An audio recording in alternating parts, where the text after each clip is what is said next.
오늘의 말씀지기 덕성여대 20학번 장예린 순장입니다.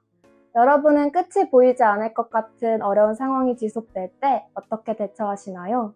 때때로 우리는 지속되는 고난 속에서 하나님을 향한 믿음이 흔들리는 경험을 하기도 합니다. 어려운 상황 속에서 우리는 끝까지 어떠한 태도로 임해야 할까요? 오늘 말씀을 통해 함께 묵상해 봅시다. 오늘 본문은 사무엘상 27장 1절에서 12절 말씀입니다. 사울의 위협 가운데에서도 다윗에게는 하나님을 향한 믿음이 있었지만 그 믿음은 끝까지 가지 못합니다. 본문 말씀을 보면 사울의 생각이 다시 바뀔 것을 염려한 다윗은 그의 가족들과 600명의 부하들을 데리고 블레셋 땅으로 도피하기로 결심합니다.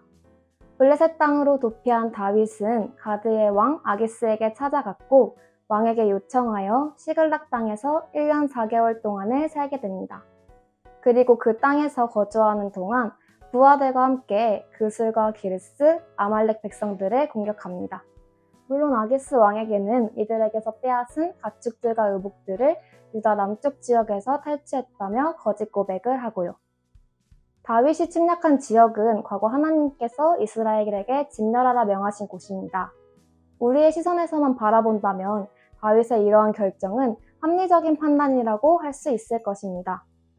블레셋으로 도망침으로써 더 이상 사울이 다윗을 쫓지 않게 되었고 이스라엘을 괴롭혔던 족속이자 하나님께서 진멸하라 명하셨던 족속들을 침공하였으니까요. 하지만 우리의 시선이 아닌 하나님의 손에서 바라본다면 어떨까요? 비록 일반적인 관점에서 바라보았을 때는 좋은 결과를 불러왔으므로 하나님의 뜻을 어기지 않았다고 생각할 수 있습니다.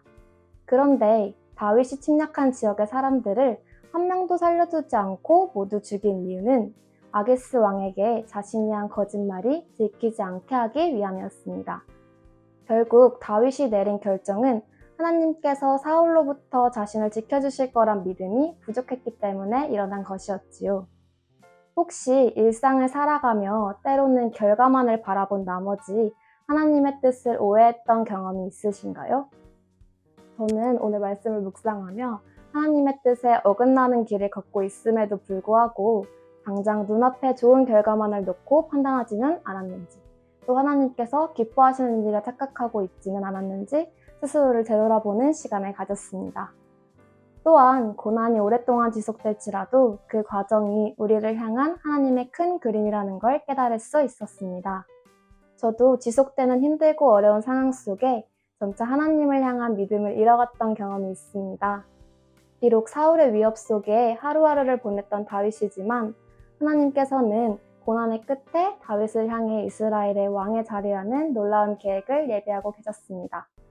이처럼 하나님께서는 우리를 위해 매 순간의 길을 예비하고 계시기에 흔들리지 않고 온전히 하나님만을 신뢰해야겠다는 다짐을 하게 되었습니다.